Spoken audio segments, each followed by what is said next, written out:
Hello everyone, welcome back to our channel 100 Ideas. Vertical vegetable garden. It's not difficult to make such a structure. You can use a lot of materials that are usually unnecessary in garbage cans. Important! Before you start the construction, you should determine which plants you're going to plant, and it depends on which side your backyard is located on, sunny or shady. On vertical beds grow perfectly peas, radishes, parsley, green onions, coriander, beans, green onions, etc.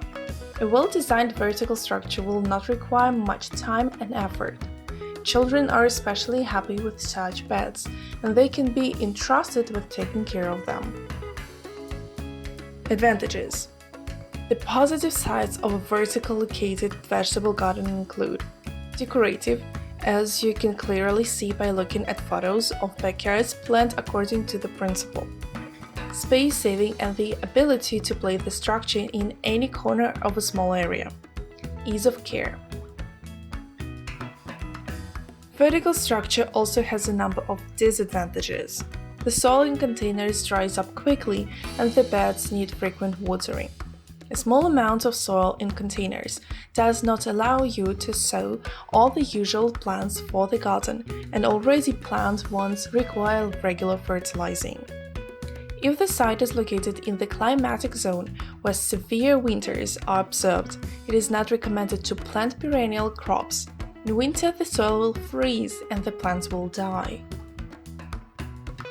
It is impossible to completely get rid of all the negative consequences, but some of them are quite realistic to minimize. Grow only greens and annual crops with a compact root system. Add a hydrogel to the soil. It is able to accumulate moisture and gradually give it to the roots or plants. Use a drip irrigation system.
Hello everyone, welcome back to our channel 100 Ideas.